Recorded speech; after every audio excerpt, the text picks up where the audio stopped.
gentlemen, I want you to take a very close look at the images that are about to come on your screen right now.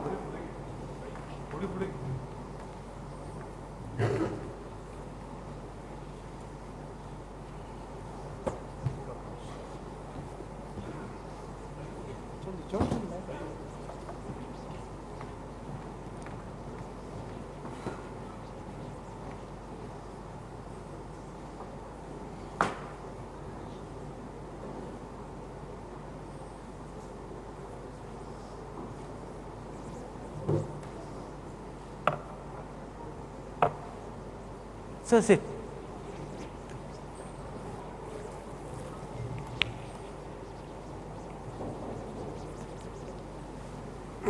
Oh.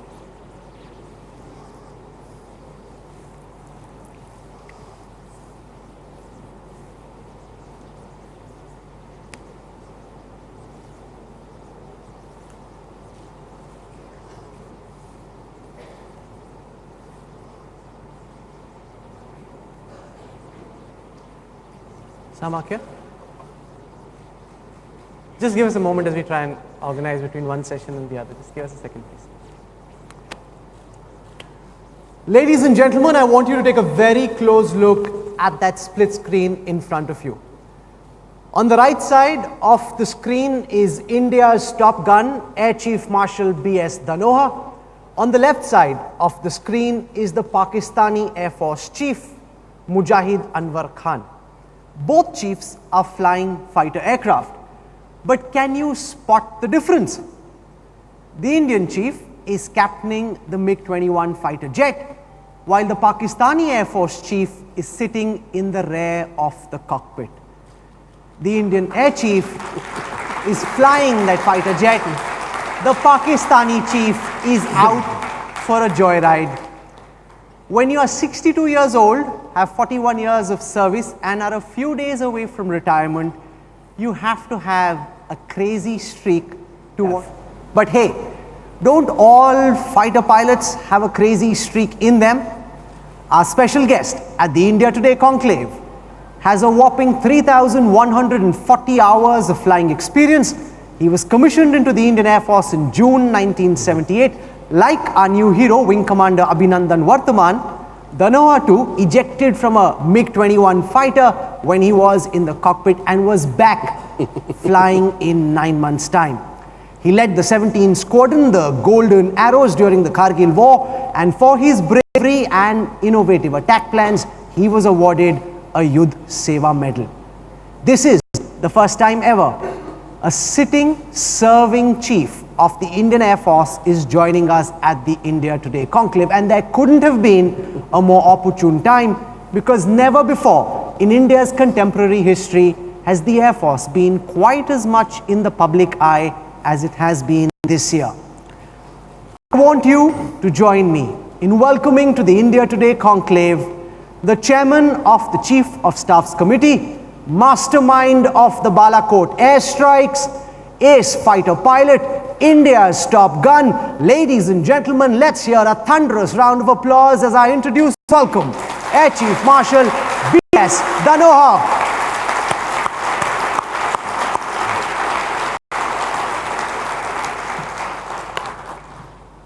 Air Chief Marshal, welcome to the India Today conclave.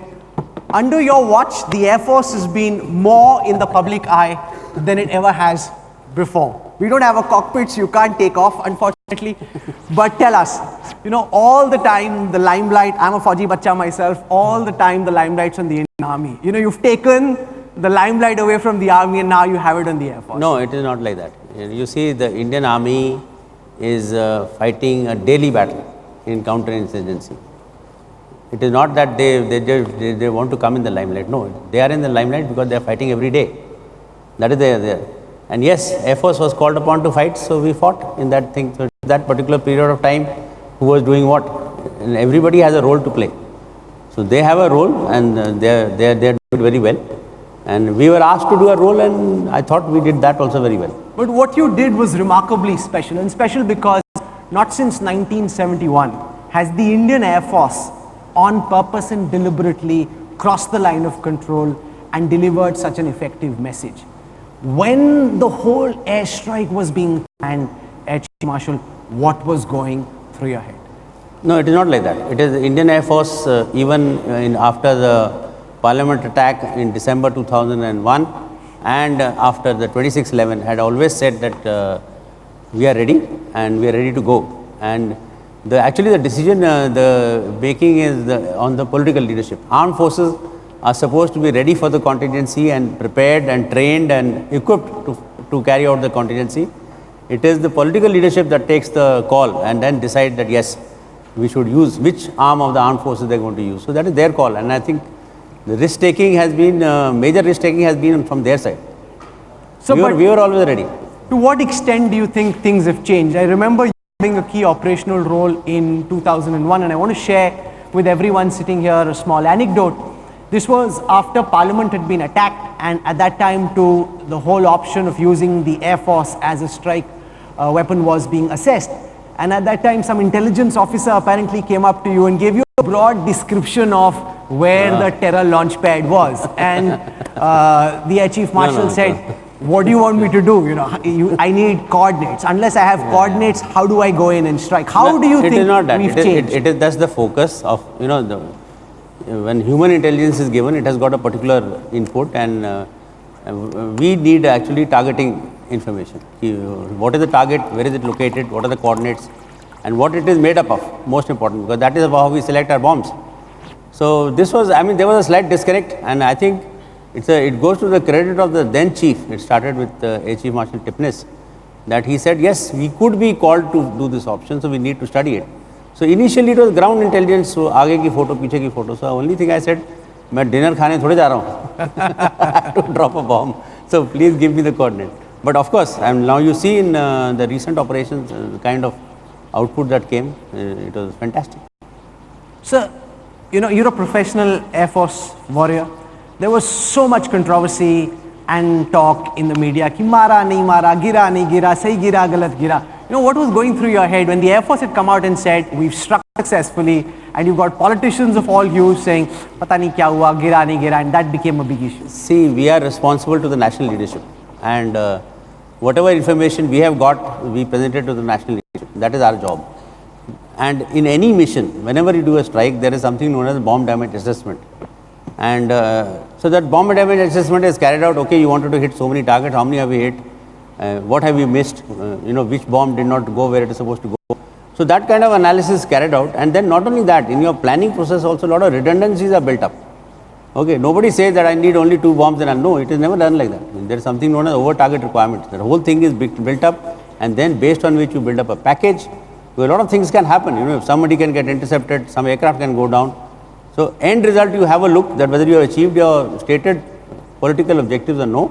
And I think that is exactly what the government want to achieve. We hit a non-military target to tell that terrorist organization that if you perpetrate terrorist attacks in our country, no matter where you are, whether you are in POK or you are sitting in Pakistan proper, we'll come and get you. And I think that is what we did. The kind of precision ammunition that was used for this attack was of a kind that went into the structure and detonated. After you saw the hullabaloo, ki building to giri nahi, chota sa hi chhed hai, did you think we should have just gone in with a different kind of weapon and decimated the whole building? At the outset, let me tell you, details about the operation are still classified. They have not been declassified. So I am not going to confirm to you what weapon we have used and things like that. But it is sufficient to say that yes, we did the BDA and we realized that yes, our strike was successful.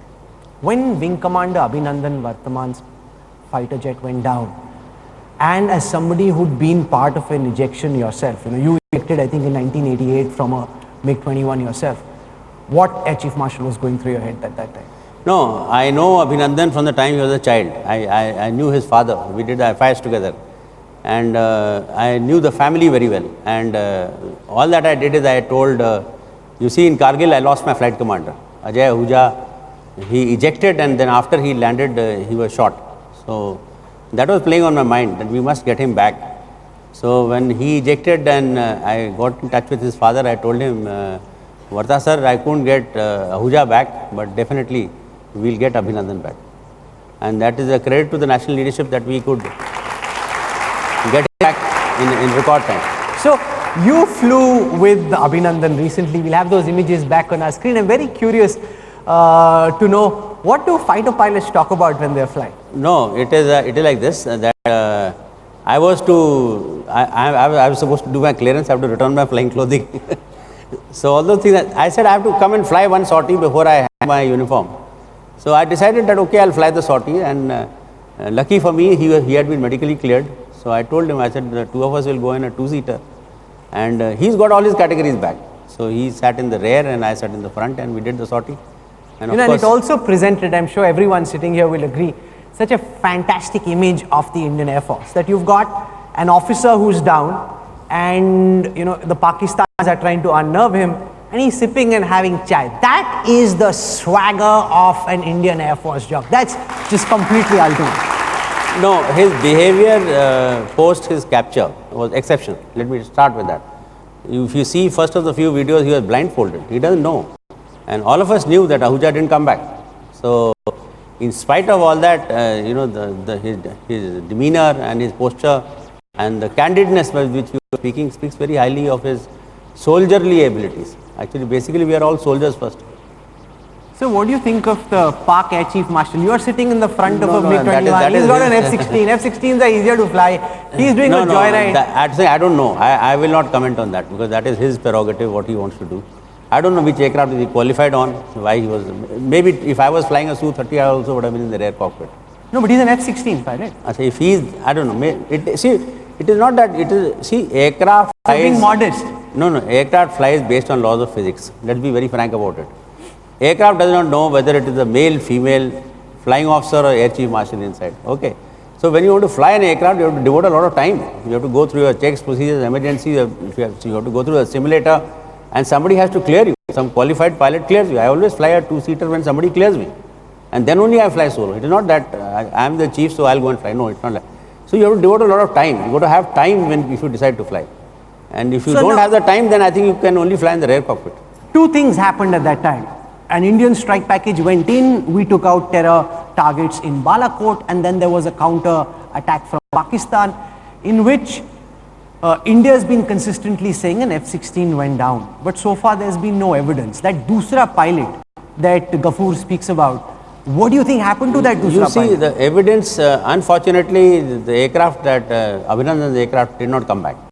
Normally what happens is we get the film and we get the kill. Like you saw all the Boira and the 71 war, all the kills that were there, we had gun camera films. These days it is a beyond visual range combat, so you don't have gun camera films, but you have got films of the multifunction displays. You have got the flight data recorder which says that okay, when do you press the trigger and things like that.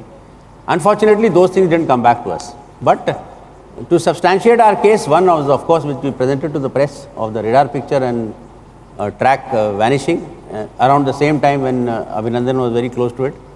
And the second was of course that Indian troops have seen in two different places, two different aircraft coming. But what do you think about the ethos of an air force which has a pilot going down and doesn't have the courage to accept that a man went down? That's almost like treating a soldier like a spy. No, I don't look at it in isolation. Don't look at it like that.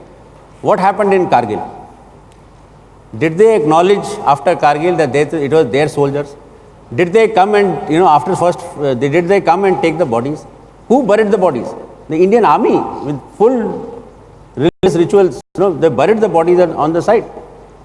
After so many years, the president writes a book and said, "No, it was my plan." So next question he needs to answer is, why did you disown your own people? So it has nothing to do with what Pakistan Air Force has done or the Pakistan Army has done. I think it is there in their culture. They always disown. But how do they so successfully make a body disappear? In India, we can't do anything of the kind. If a plane goes down, if a pilot is dead, there's a family. We have a far more vibrant press. You chaps grill us too much. And not only that, we are a democracy. We have an audit process. In our case, you can't hide missing aircraft cannot be hidden. We can't do all that. And you are 170% certain that there is somewhere in Pakistan a grieving family where the boy went down and the country hasn't even acknowledged the death of that son. I don't know where is the guy and what is it, because I don't have that evidence. Unfortunately, I don't have the evidence on that. But yes, we are 100% sure that another aircraft went down in that sector. And the only our aircraft in that sector was Abhinandan. Sir, this whole spectre of the airstrike also brought alive in public imagination what has been in strategic circles for a long time. The fact that the Indian Air Force has a largely aging fleet. You optimally need 45 squadrons, then the number of squadrons required officially is 42. We are currently sitting at 30, and there also we've got many squadrons are now aging. The whole spectre of having a MiG-21 take on an F-16. The F-16 had a missile which could go beyond visual range of 100 kilometers plus, whereas MiG-21 only had a 40 kilometer odd range. Does that bring alive to you the need to step up the speed of modernizing the Air Force? No. First of all, it's a two-step process. First of all, the aircraft that we are flying has to be made contemporary. That is why we upgraded the MiG-21 BIS into the Bison. We upgraded the Mirage 2000. We upgraded the MiG-29. We upgraded the MiG-27. So, see, the Bison may be a third generation fighter, but it had avionics of a fourth generation fighter. And in a beyond visual range combat, he had the avionics of a fourth generation fighter. May not be as good as Su-30. But he had the avionics of the third generation. It was not my aircraft, Type 96, fighting against F-16. And second thing, in a beyond visual range combat, it is situational awareness, the kind of essay you have built up, and the kind of your fusion, data fusion that is taking place in your cockpit. All those things start playing a major role. Our fleet is old, of course our fleet is old. We are maintaining our fleet, that is why we are able to fly an old fleet. We have a plan, the system is that we are supposed to get, like the 2 squadrons of Rafale is supposed to come, one more squadron of Su-30 will get erected, then the second squadron of LCA will come in FOC configuration, then we have 83 LCA, 4 more squadrons of LCA will come in. So that will ensure that the drawdown will not let us go below 30. And then after that, we have put an RFI right now, we don't have an AON as yet, of a multi-role fighter aircraft. So there is a plan that yes, in case of a two-front conflict, to go to 42 squadrons. But the question is, with 30, can you fight? What did we do in Gagan Shakti? In Gagan Shakti, the whole exercise in 2018 was aimed at, can we fight with what we have got? Can we shift our forces? Can we optimize? Can we maximize? And that is what we proved. It was actually to answer to ourselves that yes, we can take on an enemy. So, how much of a game changer is the Rafale as it starts coming in? Rafale is the game changer that you can say it is a half a generation or something ahead of what both sides have got. In avionics, in weapons, in missiles, your data fusion, in all these things. I have flown that aircraft in France. It is far, far ahead. And I love the smile he has. It's like a video game that a kid is playing. I like this PlayStation. This PlayStation rocks. You must understand a person like me who was always driving a whatever Maruti or something. You put him in a Mercedes, so obviously he'll feel happy. but we have. Ultimately we'll have only 36 of these Mercedes. Do you think we need more? No. It is for the government to decide, which is the fighter that is going to come. That is their prerogative. But what I want to tell you is we are upgrading. There is also a plan to upgrade the Su-30. Okay, so the Su-30 avionics and things like that can become better. Like we have upgraded the MiG-29 and we have upgraded the Mirage 2000. So we are going to upgrade the Su-30 also. Do you believe that past governments have done great disservice to the Air Force and to India's national security by stalling India's military modernization? That's a political question. I will not answer it. That's like a missile game. He quickly swerved. He's moved away on the side, which is fine. I respect that. Sir, what do you think of the light combat aircraft? We are bringing in more squadrons of the light combat aircraft. There have been concerns about the DRDO's ability to deliver what the Air Force requires. And there's an ultimate concern that finally, while you need a Mercedes, what we'll have, I don't want to take any auto company's name, but you won't have ultimately the kind of weapons. No, what I want to tell you is that the LCA as a replacement of a light combat aircraft of the MiG-21 is a better aircraft. I have flown the LCA. I mean, at about 7, 8, 10,000 feet, the fuel consumption that you get in LCA, in a MiG-21, you get it at 33,000 feet. That is the kind of, it's got a fantastic engine, it has got a very good radar, it has got a very good man-machine interface, and the Mark 1A which comes in with ISA radar and things like that, has got even a better performance. Yes, the program is running behind schedule, and we need to rake up the production, which HAL is doing. They are doing something about it, so that we can start producing 16 aircraft in a year, so that at least one squadron starts coming out. So once that happens, then you know, the LCA will come of age. Whether it is definitely better, if not equal to what the Pakistanis have, the JF-17. But you're also comparing with the MiG-21. No, MiG-21, it was supposed to come and replace the MiG-21, okay, earlier. But even now, when you operate in the subcontinent, then in the subcontinent, as compared to the fighters that they are inducting, this aircraft is better. So what's your reading of the current strategic situation in the subcontinent? We've seen Pakistan's Prime Minister, we've seen multiple ministers constantly talk of nuclear war, almost making it seem as if it is inevitable that at some point in time over the next few months that there will be another military confrontation, this time possibly a larger military confrontation. I don't look at it that way. I look at it, am I ready for a military confrontation? Answer to that is yes. That is for the political leadership to decide how the escalation goes. But am I ready for it? Yes, the Air Force is ready for it.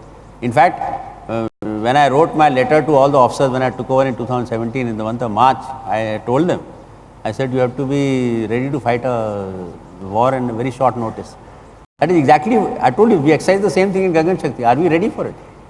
The answer to that is yes, and that is up to, if the other side decides to, I don't think, see, there is some rhetoric that they build up for their own population, to tell their own population that we are doing something about it.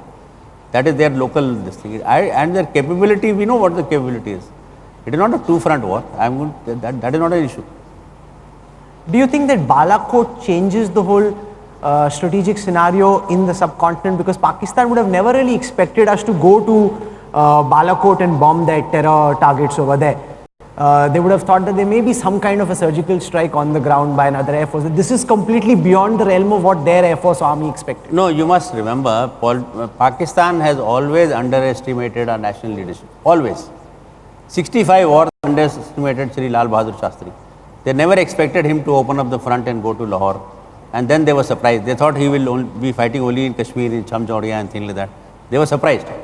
In the Kargil conflict, they were again surprised. They never expected us to pull all our forces, get our buffer guns and get the Air Force into it and take them out. So they have always miscalculated. They have always miscalculated. So even now, after Pulwama happened, I think they had miscalculated, thinking that our political leadership will not permit such a strike. It's not that Air Force is not capable. They know what our capability is. But they always were under the impression that our leadership will not. So they got surprised by the decision of the leadership. And that is exactly why there were nobody anywhere near, at least in 27th we challenged them. In 26th में हमारे पास कोई था ही नहीं, 150 kilometre तक कोई नहीं था. When the Pakistani Air Force came in the next day, the army says, हमने जैसे गिरा दिए खेत में. We just, we didn't have a target in mind. We just wanted to scare the Indian Air Force and show them that आप रात में आए, हम तो दिन में आए. They said that, we came in broad daylight, they came in hidden. They came in broad daylight, they came in hidden. They came hidden in the darkness. Your mission was only to demonstrate that we could drop bombs in the fields. No, two things. First of all, you go in at night if you have better technology, as simple as that. Otherwise, you don't go in at night. You got to have all-weather capability. Okay. Gulf War 1. When did the operation start? They all started at night. Nighttime bombing. Okay, the person with better technological asymmetry is the person who does it at night. If you are do it during day, then obviously that means you are lacking night capability. And the kind of whatever is floating around in the social media, the imagery that you see, वो पुराने ज़माने का black and white TV होता है ना, जो raster scan जिसमें आ सकता, वो उस तरह की imagery दिख रही है. Nothing. I don't believe that. And it is their statement that we wanted to.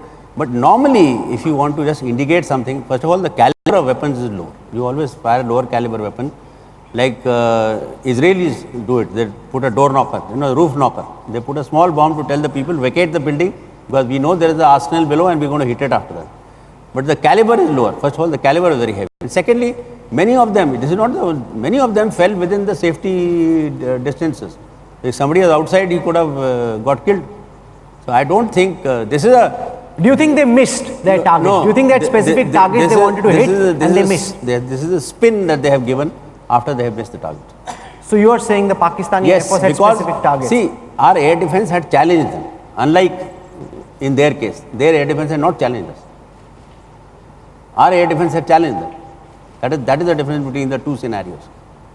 What does this confrontation demonstrate about the military capabilities of both the Air Force in your view? The Pakistanis claim that because one Indian helicopter went down, because Vartaman went down, that they've come away strong. How do you see it? You see, they are shifting the narrative to the tactical level. That is not the issue. Issue is, did we achieve our political objectives? Answer to that is yes. Did they achieve their political objectives? Answer to that is no. Otherwise, they always go down to bean counting and things like that. It has happened 71 war. They've taken out a book. They said that no, we had the same attrition level as the attrition rate, not level, attrition rate as the Indian Air Force. So you call that winning? You lost half your country. You are welcome to such a battle again. Sir, in this fog of war, an Indian helicopter also went down in self-action. What lessons have we learned from that? There were some people who made mistakes. First of all, we put measures in place so that such a mistake does not happen. And for the people who are responsible, the law will take its course. So how have you seen the Indian Air Force and the Indian military change in the past 4 decades between the time you entered straight out of academy in the Air Force as a young pilot to now? The world has changed. I used to fly with my heart in my mouth in a MiG-21 thinking that I will not find my base when I come back. And now the kind of systems and the systems that are there in all the aircraft, all aircraft, airfields have got Cat 2 ILS and things like that. It is the world. It is such a pleasure to fly these days, compared to. But yes, that is what we had at that time. But it is also our spectrum has, our spectrum of conflict has changed, and it has gone day, night, 24 hours. And like you said, this was sub-conventional to non-conventional. The whole thing has changed over a period of time. We have invested a lot of money in upgrading our technology, in upgrading our airfield systems, and of course upgrading our training. When we joined, very few aircraft had simulators. Now all aircraft have got simulators. There is a major change that has taken place across all fleets of the Indian Air Force.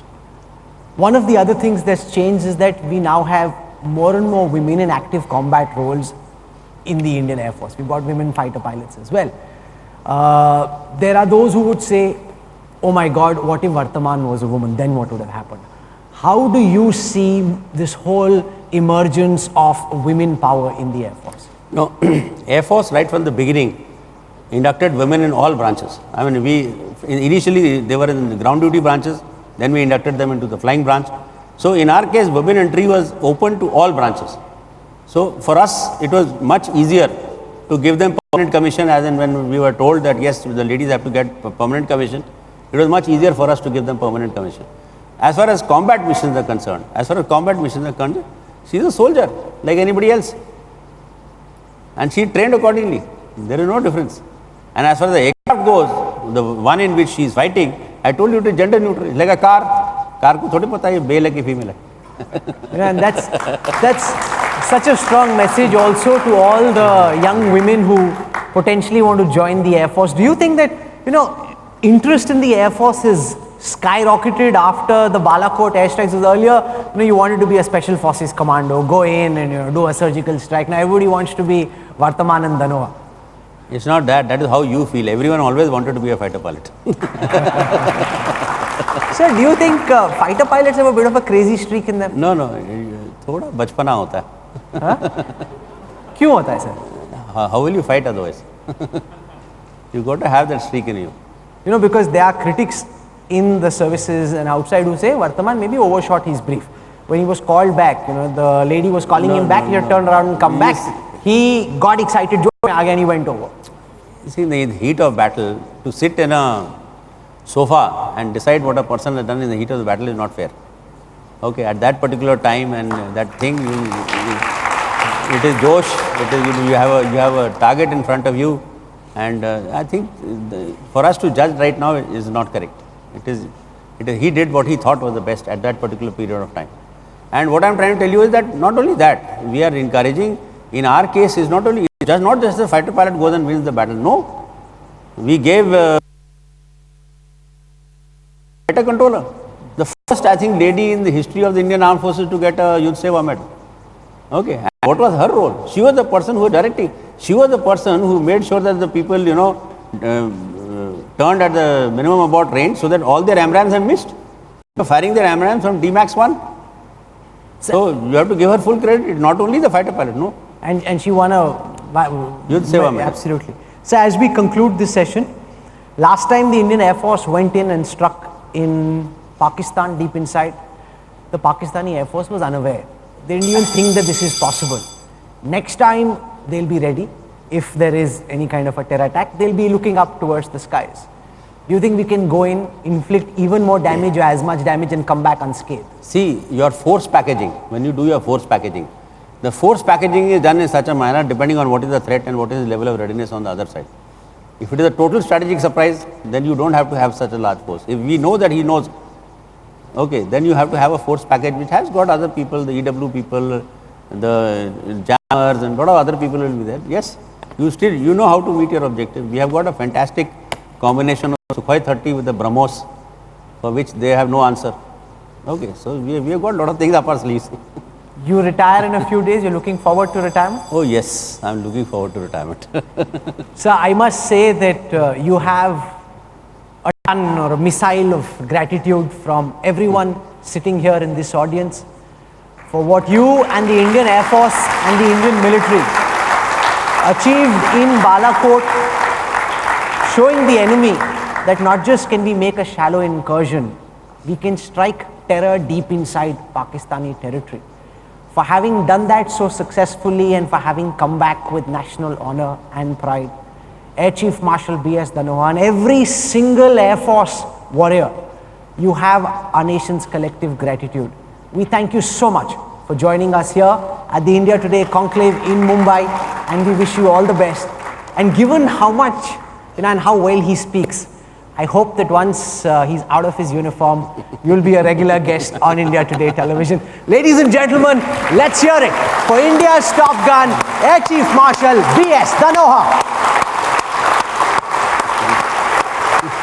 Thank you so much. Thank you. Thank you very much. Thank you. Thank you very much, sir.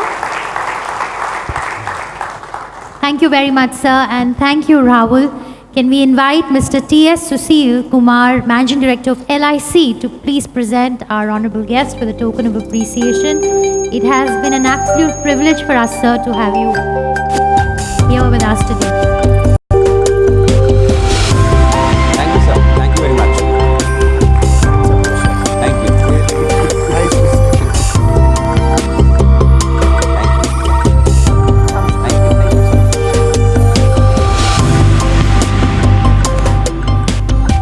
There can be no conversation complete without a conversation on Kashmir. Paradise lost or paradise regained. The Modi Shah gamble in Kashmir. May I please invite Mr. Jitendra Singh, Minister of State, Prime Minister's Office, to please come on stage. And can I also please invite my colleague Rahul Kanwal, News Director, India Today and Aaj Tak,